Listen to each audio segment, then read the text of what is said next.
Okay, can you guys see it? Yep. Okay, awesome. Okay, so today we're going to be going over essentially improving your sleep quality and duration naturally. So, first to cover why adequate sleep is so important. So, a lack of sleep can negatively impact your hormones, which in turn can negatively impact your ability to lose fat, gain muscle mass or tone, build strength, properly recover, which ties into, building strength and muscle mass and losing fat. And then it can also negatively impact your cognitive ability, like your ability to learn something new or to execute a task. And a lack of sleep can also falsely increase your hunger cues. And by falsely increasing your hunger cues, I mean, so when you wake up tired from a lack of sleep, oftentimes it'll increase your hunger levels, but without increasing your metabolism. So essentially, you have these false hunger cues that tells your body that you need food. But let's see. Okay, can you guys see that again? It falsely tells your body that it needs food when it really doesn't need that extra calories, and so you end up eating extra calories and then storing that as fat. So the main hormones that are negatively affected by a lack of sleep are your testosterone production, and this is for men and women because women can create testosterone too. Your estrogen to progesterone ratio, your cortisol levels, it messes up your ghrelin, and ghrelin is the hormone that's responsible for upping your hunger cues, but again, it doesn't up your metabolism. And then a lack of sleep can also impact your insulin sensitivity. So it basically causes you to store calories as fat instead of using the calories as energy because your body being insulin resistant, it doesn't allow the fuel to get into your cells. It doesn't allow it to get into the cells, rather it gets stored as fat. I don't know why it keeps switching back to the Zoom. Okay, here we go. You guys can see my my presentation, right? Cool, because on my end it Yep. keeps switching for some reason. Anyway, so essentially your body perceives a lack of sleep as stress. And when your body has too much stress or it has chronic stress, your body will downregulate your metabolism, meaning that it slows down your metabolism and your hormones in turn. So essentially, in a state of stress, your body will make itself less fertile and energetic to protect itself and preserve itself. So it's basically a defense mechanism because your body isn't giving the recovery that it needs to preserve itself, let alone improve itself, like improve your strength or your muscle mass or anything like that. And if your body can't preserve itself, then why would it? I don't know why it keeps popping back. Okay. So if your body can't preserve itself, then why would it spend energy trying to optimize your hormones for building muscle and strength or upping your energy for tasks or your fertility? And it essentially wouldn't. So your body perceives a lack of sleep as stress, and that's going to impact your metabolism and your hormones. So if you want to optimize your energy and hormones, then you have to optimize your sleep. Even if you have everything on point with your training, with your nutrition, all those things, if you have poor sleep, then it's going to impact your ability to get stronger, to get leaner, to get more muscular, all of those things. It's going to impact your hormones. So there are quite a few habits that you can actually start using to help improve your sleep. And the first step would be to resync your circadian rhythm if it's off. So first to cover what a circadian rhythm is, it's basically a circadian cycle. It's like an internal clock that your body operates off of. And it's a natural process that regulates the sleep and wake cycle and repeats roughly every 24 hours, so a day cycle. A circadian cycle impacts which hormones are released when and in what amounts, ideally in sync with the daylight and nighttime for optimal hormones levels at the appropriate times. So if your circadian rhythm is in sync, then when you wake up in the mornings, your cortisol levels will be highest in the mornings and lowest at night. At the same time, if your circadian rhythm is in sync, then your melatonin levels will be lowest in the mornings when you wake up and highest at night. But if your circadian rhythm is improperly synced, then those can be reversed. It can be reversed, or it can just be like just totally out of whack throughout the day. And so some good signs to tell if maybe potentially your circadian rhythm is out of sync or is suboptimal is maybe you often wake up groggy in the mornings. You have a hard time waking up. You have a hard time falling asleep at night, or you have a hard time staying asleep. Or let's say like you sleep throughout the day and you're awake throughout the night, and that feels normal to you. So if any of those four things occur, then that can be a big sign that your circadian rhythm is out of sync. So then the next plausible question would be like, how do you resync your circadian rhythm? Well, one really good useful tool or a step that you can use is to get daily sunlight every morning for at least 10 minutes before 10 a.m.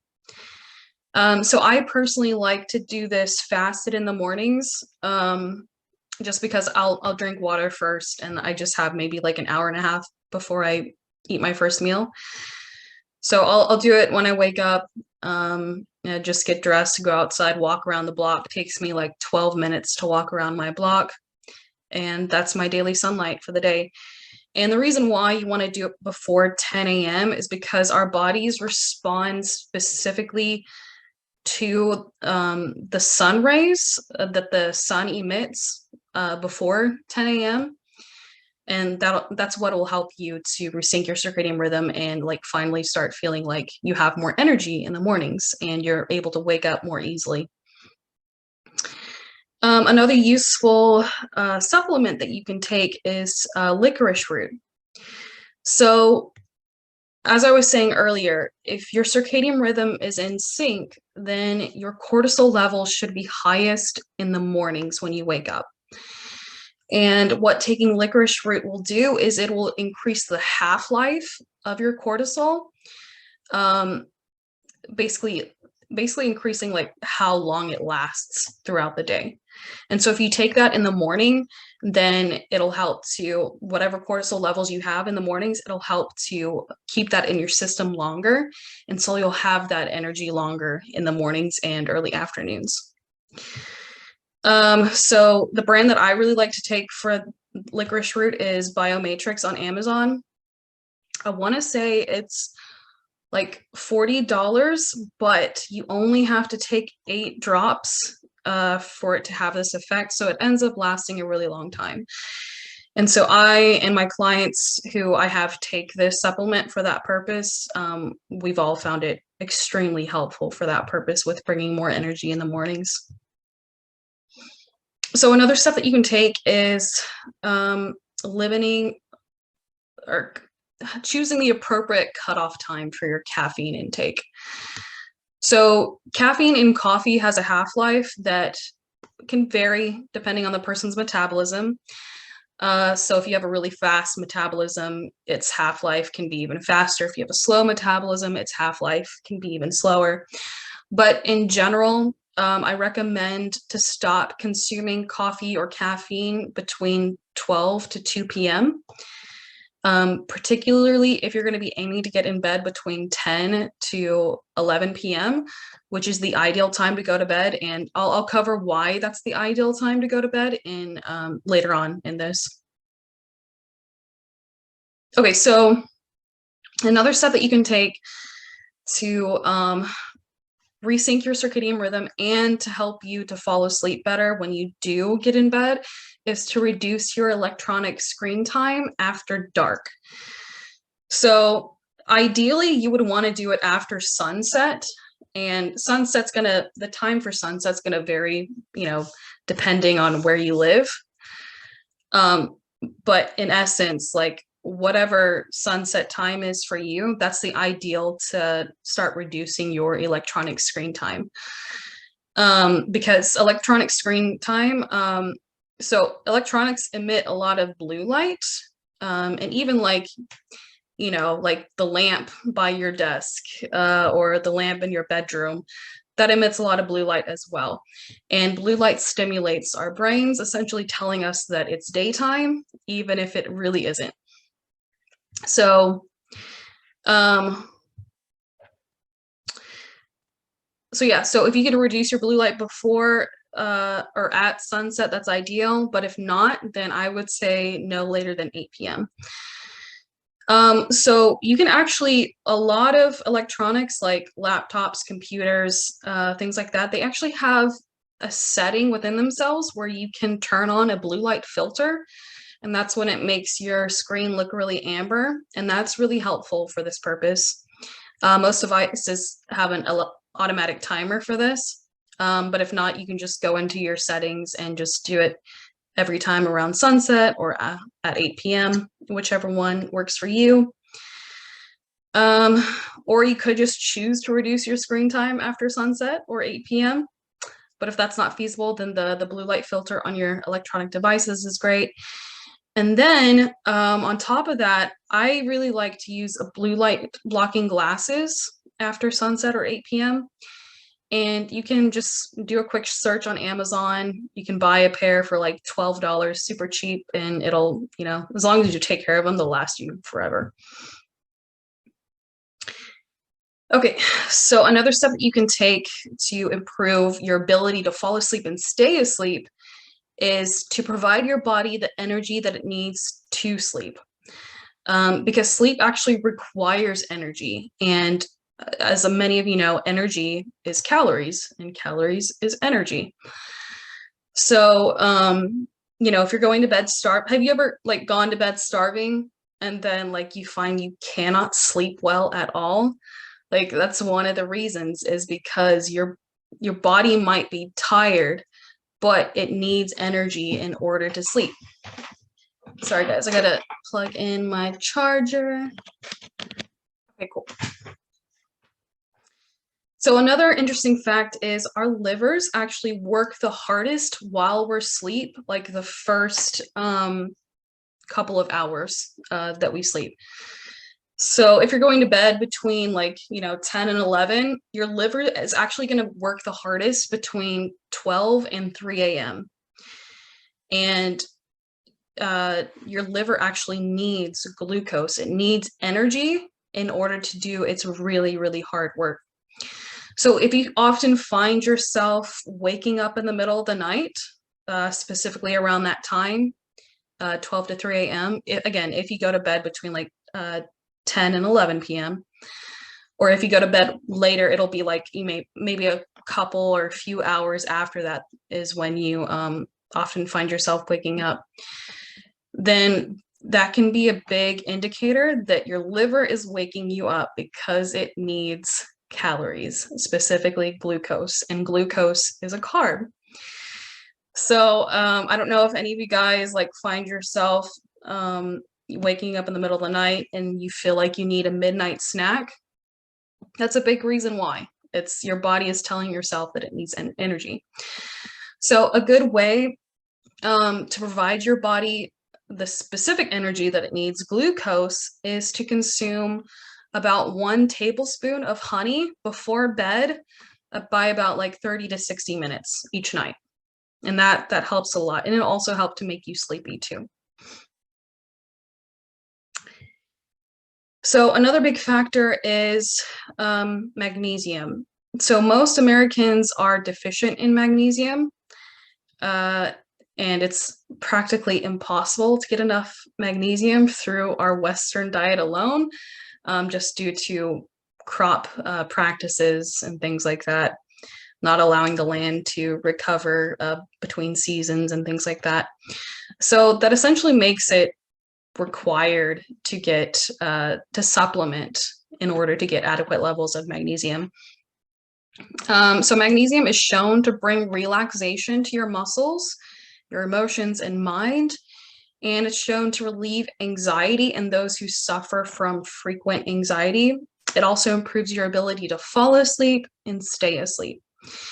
And the form of magnesium that is best for those things, relaxing you, your body, your mind, all those things, is magnesium glycinate.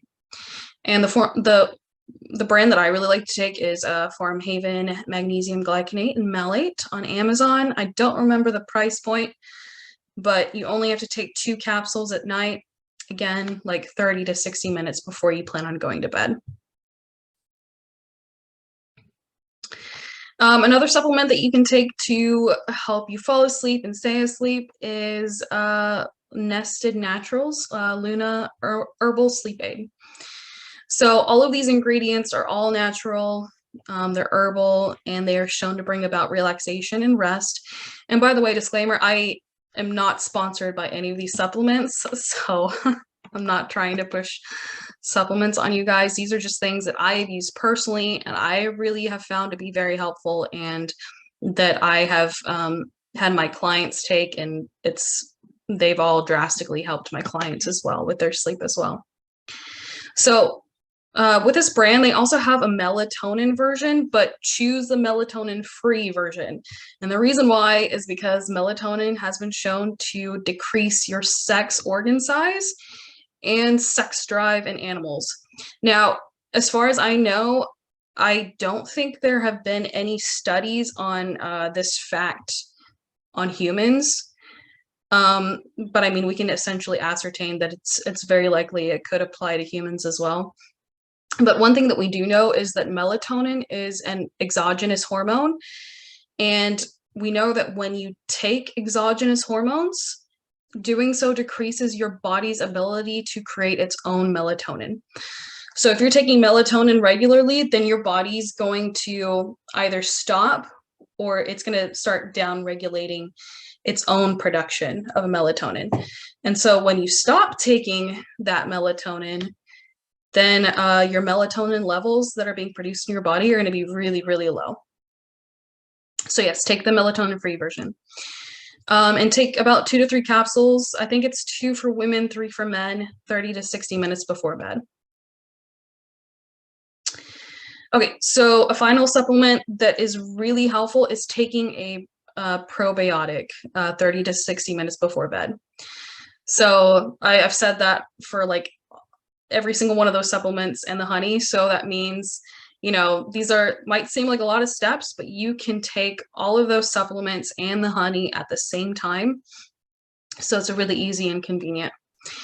So probiotics taken before bed have been shown to improve mood and sleep quality. And here's a study on that. I realize you guys can't click on this study, but if you want to look at it, I will send you the link. And then probiotics taken before bed also are best absorbed at that time before bed, further improving your digestion health as well. So it improves your digestion health and it improves your sleep quality and your mood. And so the reason why it's best absorbed at night is because, you know, ideally you finish your last meal around 8 p.m. Say you're getting to bed at 10:30. At that time, there's not too much food in the stomach to keep the probiotic in your stomach for too long because it's supposed to make it to your intestines to be effective. It's not supposed to sit in your stomach. And then also the probiotic isn't in too little of food in your stomach. Like if you have an empty stomach, then there's going to be more acidity in your stomach.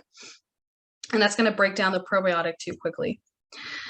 So, and then ideally you should be cycling your probiotics every 3 to 4 months because you do want to have a balance of different strains in your system. Like you don't want to have an overload of one strain of bacteria in your system. So you should switch out your probiotic you take every 3 to 4 months. But one really good brand that I do like a lot is New Ethics Flora Protect. And then if you guys want to save 15%, you can use the code Stakely15. Okay, so this next step falls in line again with your circadian rhythm and resyncing that and maximizing your hormones. And that is to aim to be asleep before midnight, but earlier is better. So there was actually a really interesting study that indicates that getting to sleep after 11 p.m. and before 10 p.m. increases a person's risk of developing CVD, cardiovascular disease, due to unsynced circadian rhythms, which, as we covered earlier, negatively impacts your hormone timing and the amounts of your hormones. And so the study implies that the ideal bedtime for circadian rhythm efficiency is between 10 p.m. and 10:59 p.m. And I have the study on that too, guys, if you want to see it. And so just looking at it from a reasoning standpoint, that does make sense that that would be the ideal time to go to bed, between 10 p.m. and 10:59 p.m. Because, you know, if you get the recommended amount of sleep time, which is 7 to 9 hours, and you're going to bed at 10 p.m. when it's been dark for a couple of hours, so again, in sync with the light and dark cycles, and then you get 8 hours of sleep, you're going to be waking up around 6 a.m., which is about the time the sun rises. And so you're essentially getting the maximal amount of sunlight that your body needs and requires to function optimally. So if you're wanting to like take these steps and like resyncing your circadian rhythm, baby steps are key. Like if you normally go to bed at 2 a.m. every night and you're wanting to make these adjustments, you know, don't go from going to bed at 2 a.m. to 10 p.m. Like gradually work your way to that time over time. So like if you go to bed at 2 a.m., like start making a habit of going to bed at 1 or 12 a.m.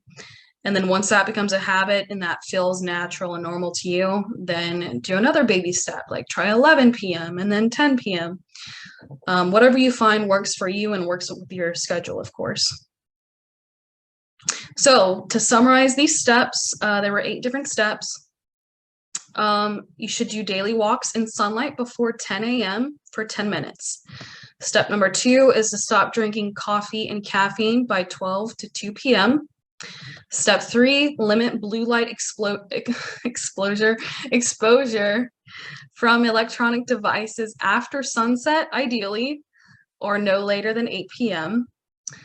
Take 1 tablespoon of honey 30 to 60 minutes before bed, and steps 4 through 7 can be combined. Step 5, take 2 to 3 capsules of magnesium glycinate 30 to 60 minutes before bed. Step 6, take 2 to 3 capsules of Luna Sleep Herbal Aid 30 to 60 minutes before bed. Step 7, take a probiotic. And then step 8, go to bed between 10 p.m. and 10:59 p.m. So it's really 1, 2, 3, 4, it's 5 steps, because you can take all of these at the same time. So super easy, doesn't take up a lot of your time. It's just habit adjustments. So to, you know, summarize and conclude everything, like there can be multiple factors that are impacting your ability to fall asleep and stay asleep, like, you know, the quality of your nutrition. Chrononutrition can also impact that, which that's a subject for a different training. But if you guys like want to read up on that, it's really interesting stuff on chrononutrition and circadian rhythm. But yeah, all these steps that I summarized, all 8 of these, I've personally used myself. They've helped me significantly. I've been in that place before where I would constantly wake up, you know, tired and having no energy in the mornings or the afternoons. And then in the evenings, I would have like tons of energy. And basically my circadian rhythm was inverted. And so I took these steps and they helped me significantly. If I had to, only pick 2 of these steps, I would take step number 1, the 10 minutes of sunlight before 10 a.m. And well, definitely this one. I feel like these are combined, the circadian rhythm thing. And then taking magnesium glycinate 30 to 60 minutes before bed, because the majority of Americans are deficient in magnesium. But yeah, all of them were super helpful for me and my clients. So I'm going to stop sharing. I'm going to see if you guys have any questions. Okay.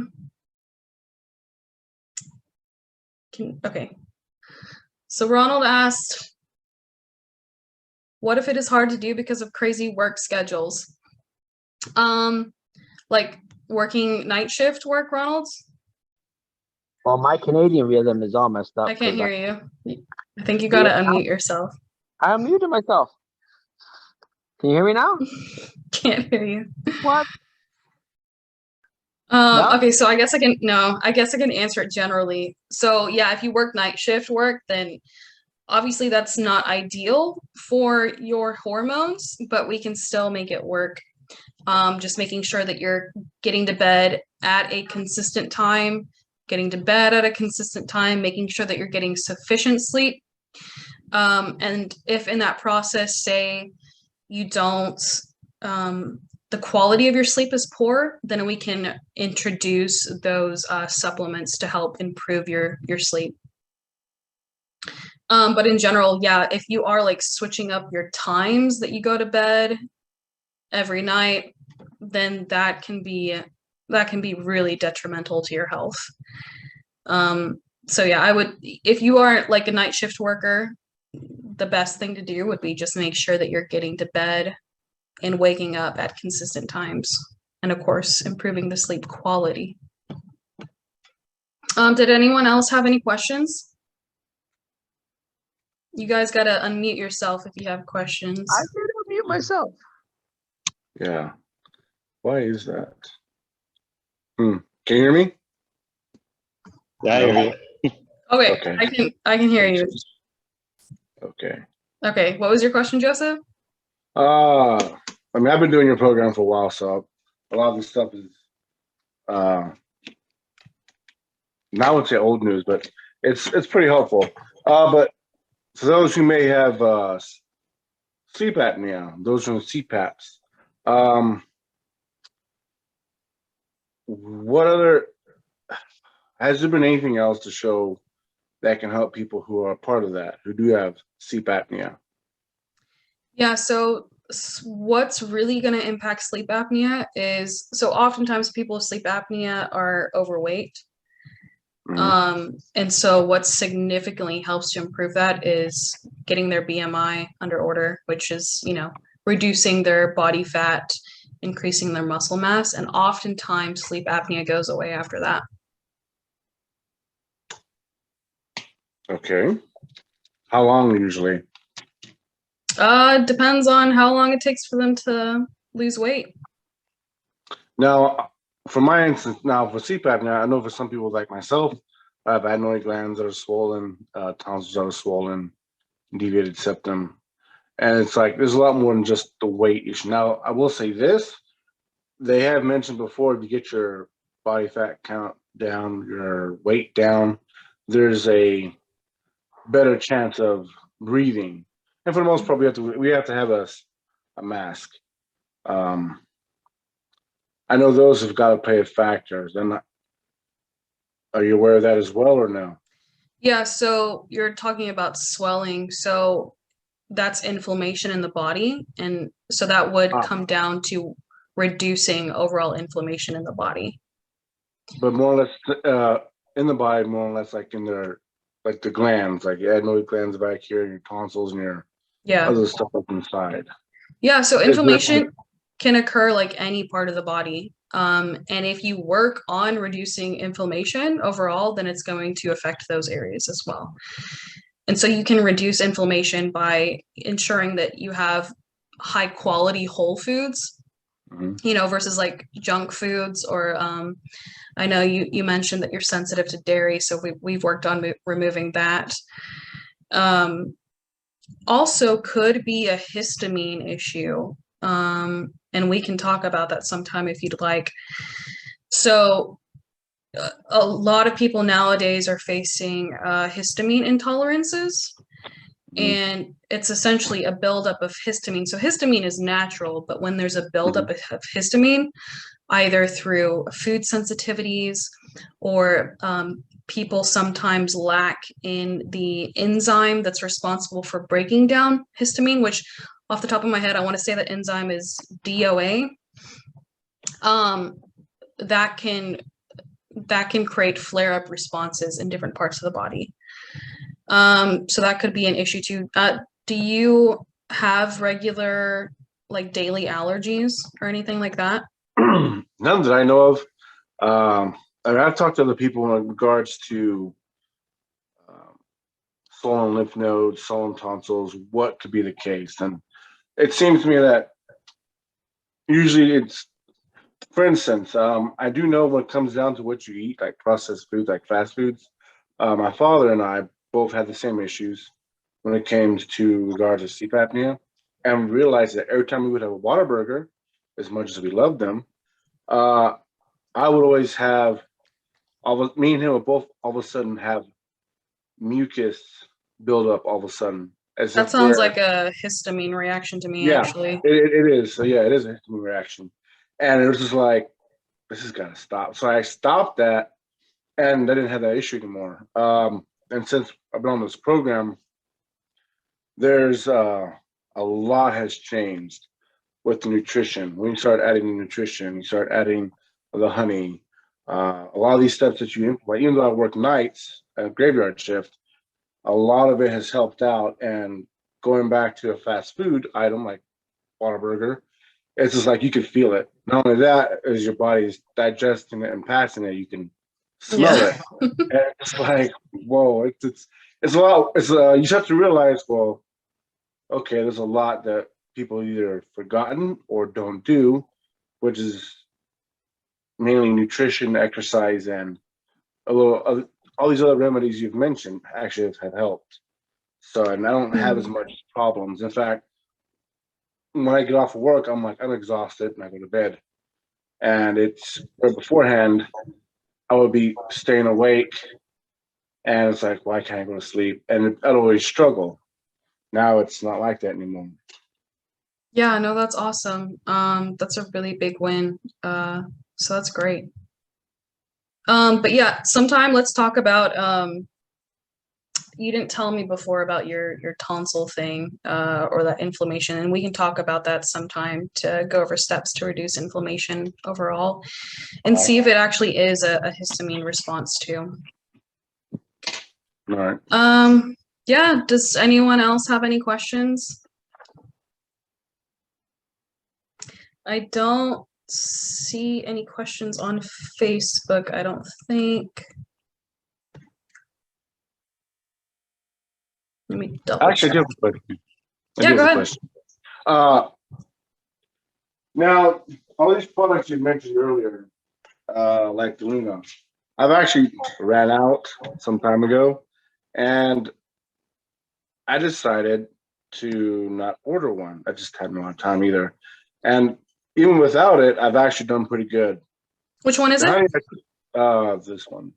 Oh, the Luna? Yeah, same. I like I only take that one when I like have a ton of energy at night. yeah. No, for the most part, I mean, from at the beginning of everything, it worked out really well. I liked it. Uh, Yeah. on your program, it said one. This said two, so I went ahead and just took one after a while, and I think at the beginning it really does help out. Like I said, since I've been on your program, I've been doing so well with sleep, That's and awesome. actually getting to sleep was the issue. And for those who may have an issue with trying to get to sleep, once you start getting your nutrition in order, you'll find yourself going to bed even at daytime. Because I get home, it's like, okay, cover my eyes, cover the windows, I'm just out.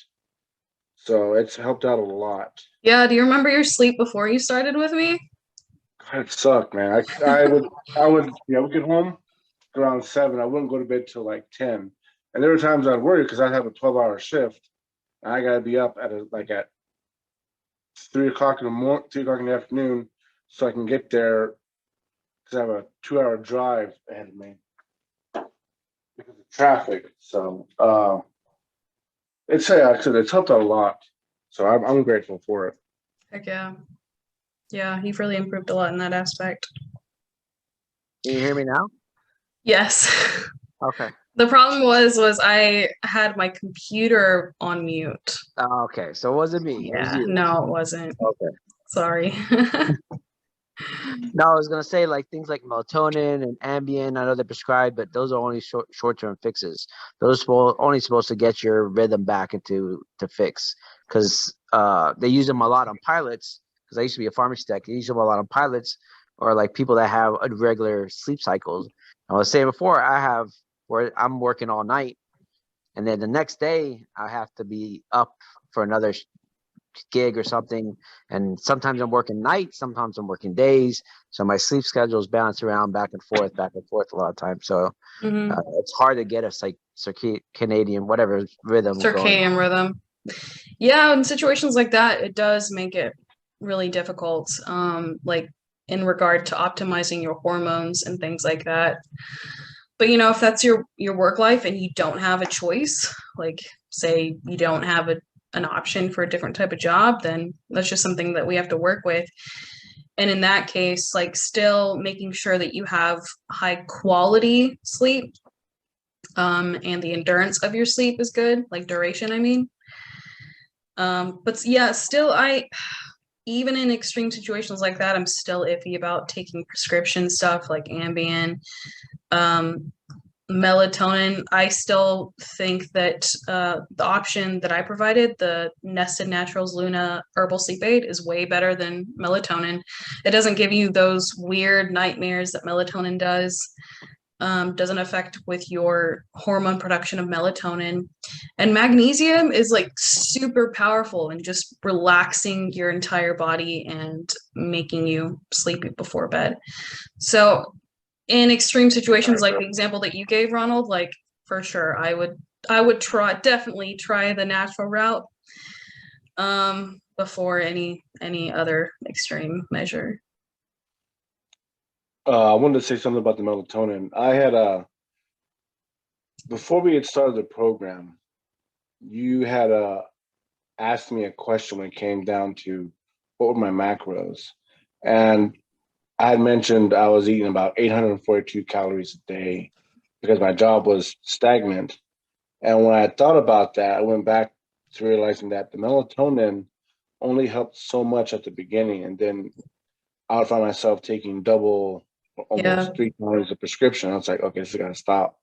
And when I started your program and started eating the right amount of calories, I started going to like 2,000 calories before you prescribed to me the amount I should be eating. My energy levels came back up. I was like, okay, wow, that was actually working well. And I got off the melatonin completely when I started your program. It actually, the magnesium, I was really surprised how well it helped. Even before, when I bought some from HEB, magnesium, I would grind it up in my little motor and pedestal, and I would put it with my honey, and I would take Nice. that. It actually helped out a lot faster. And then when I started doing your infra stuff, your Luna, that stuff actually started helping out a lot. And it seemed what you were talking about, the melatonin. I started doing a little more research on that. It only helps for so long, and then it's like your body's like, well, it starts to either resist it or the body doesn't produce its own adequately. Yeah. So I think what really helps a person is also getting the nutrition in order, because not Yeah. everybody's getting all the things it needs. Yeah, I mean, one reason why your sleep could have been poor is because you were eating so little. And like I said earlier, like your body actually needs energy, it needs calories in order to sleep. And so when we upped your calories to a more appropriate level, as on top of, the supplements like magnesium and honey, then your sleep drastically improved. I don't know if you remember, but do you mind if I mention like what you had to do before to get to sleep before you started the Oh program? God, yeah, go ahead. Okay. So I don't remember the exact name of the prescription. I know you had to take a prescription before bed. It was like die something. And then you also had to take like a shot of alcohol just to get yourself sleepy in order to go to Yeah. bed. Yeah, I decided to do that one time, take a shot of alcohol, melatonin. And I'm like, okay, well, waiting. Next thing you're like, what? Like, okay, I'm going to sleep now. Okay, I'm going to bed. Yeah, it's when I done that, I was like, okay, this is way too much, way too risky. I shouldn't have to be being this drastic to do that change. And thankfully, I don't have to do that anymore. Yeah, no, thank God. Yeah, but I mean, there's a lot of people don't know these things about nutrition, and so like I get it. Like sleep is so important, and when you can't sleep, like it is so frustrating. So yeah, I get it. Yeah, I'm glad you're finally sleeping better. Oh, Okay, yeah, me too. does anyone else have any questions? I can't really I think don't of it. think so. Okay, cool. Well, Actually, one more thing. yeah, go ahead. The list you've given us, or at least me, when I looked at some of the products, if they don't have any of your products due to, I guess, shortages, would there be another place to go shopping for them, or would there be something else you'd recommend? Yeah, so I would just do a Google search, like if it's a specific brand, like say you're looking for the Luna sleep aid and it's not on Amazon, you can just do a Google search. But if you still can't find it, just message me and I will find another comparable brand for you. Okay. Mhm. All right. Heck yeah. Okay, guys. Well, thank you so much for joining me. I will create a summary of this, and if anybody wants it, just message me and I will send it to them. Thank you, guys. You're welcome, Paige. Thank you. Okay, bye. Bye. Yeah. Bye. You're welcome, Tanya.